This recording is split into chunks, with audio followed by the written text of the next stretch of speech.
There's a feeling we chase, a memory of something real. We see it in old photographs, in the movies we grew up with.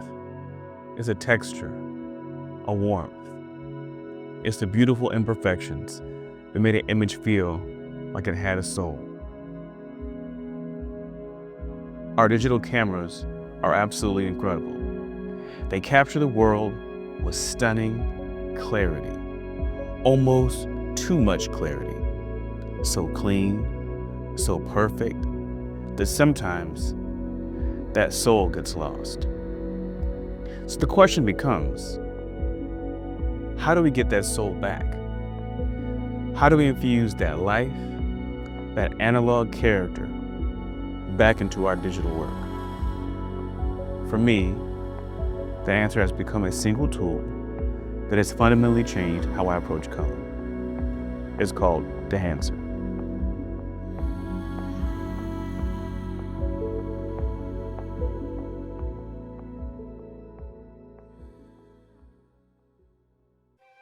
Dehancer is a film-like color grading plugin for photo and video. I heard about it in the past, but I hadn't tried it out until recently.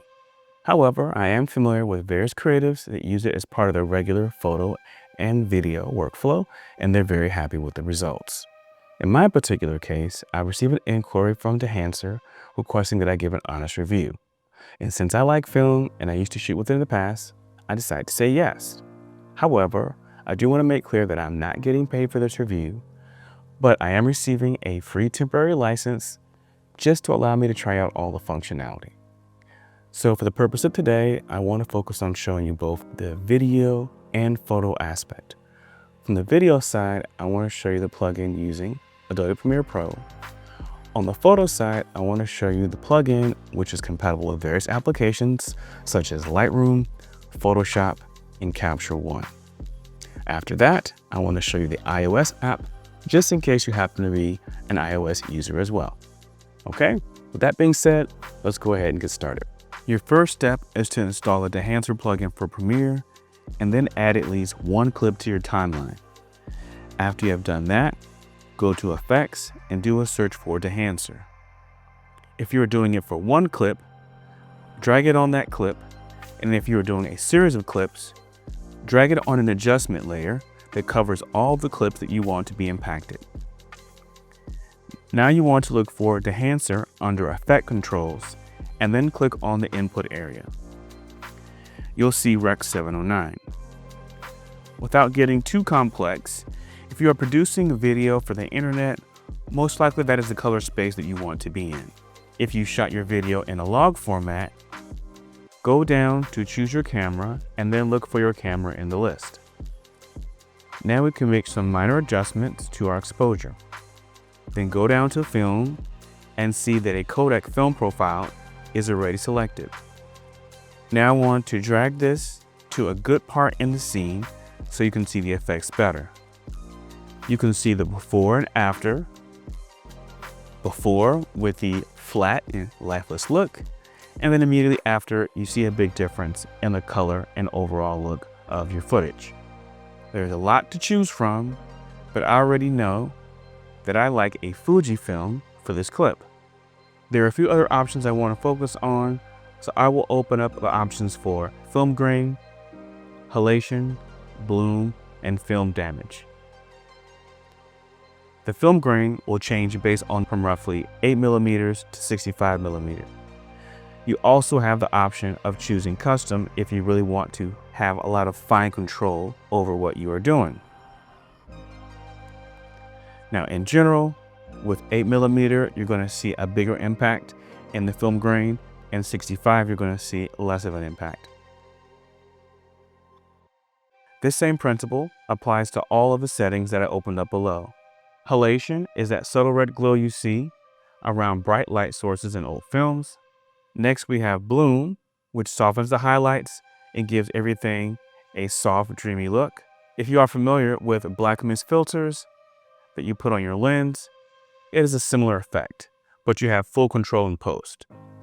The last thing is film damage that will show imperfections like dust and scratches. All right, so that gives you a quick review of how Dehancer works in Premiere Pro. I'm using my initial color grading as a starting point for what will later be changed.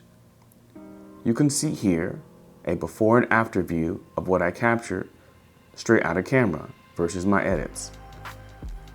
I already decided I wanted a cooler look, and that will influence my decisions in Dehancer as well. Now we're going to take this and bring it into the Dehancer plugin. Here is our image inside of the Dehancer plugin. I actually like this Konica film profile, but I will end up picking a different one for this example. You will see a variety of options and some that I marked as favorites before I settle on the final one. My final pick will be the Kodak Portra 400. When I zoom in and click the eye, you can see the before and after. For the film grain, you can turn it on and off and select from 8 to 65 millimeters or custom if you want complete control. We can see halation and how that adds the red or orange glow around the bright areas in the image. You can see how it extends out from the skin on her forehead. The same also applies to the tiara and overlaps with her hair. You can see how bloom has a bigger impact on the whole image with a softer and lighter look. Now we'll take a look at film damage. I'll change it to 8 millimeter to make it more obvious and then zoom out. Remember that if you want a less obvious look, change it to 16, 35, or larger. I'm going to take a look at bloom now that we are zoomed out so that you can see the impact on the overall image. If we take a look at halation again, you might notice that it changes the color of the text. You can choose to not use it, or you can fix the parts you don't like later. There are various ways to approach that back in Capture One or Photoshop. At this point, I want to remind you that consistency is the key. Try to make similar edits as it applies to your signature style in your projects. This essentially is the same digital darkroom. It doesn't matter if you use Lightroom, Capture One, Premiere Pro, or DaVinci Resolve. When you're ready, click on the OK button to bring a copy of your edits back to Capture One. Now what I like to do is pull up both the original and the edit so you can see the differences side by side as seen here. At this point, you should be familiar with using the plugin with Capture One. Let's finish up with the iOS app. So to finish up, we will take a brief look at the iOS app, Dehancer Online, and I'll give you my final thoughts. Currently, we are looking at the iOS app. I'm not currently signed in, but you can see the recent images in my photo gallery on my iPad. To begin, select a photo. Now that it has loaded, we can see the photo on the left and the presets on the right. You can see the original JPEG, my previous edits, and other film preset options. When you're ready to do additional editing, click on Edit. If you want to select a different photo, you can click on the photo icon to the left of the Presets button. Once we click on Edit, we have some options immediately below, but I want to focus on the very bottom of the screen. This is where you will see most of the similar options from earlier in this video. I want to draw your attention to film grain, which is similar as before. However, there is something different. You have an amount slider to give you more immediate control. The same thing applies for halation, bloom, and film damage.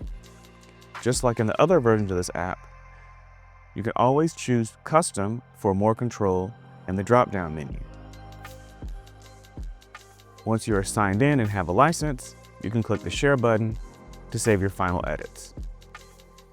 Now let's look at Dehancer Online. You initially see a minimalist interface and the option to add in an image. After that processes, you immediately have the option to choose your preferred film preset. I'll go ahead and pick something from Agfa.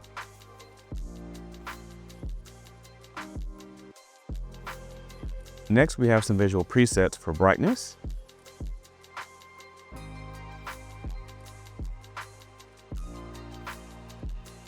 after that, we have some presets for color temperature.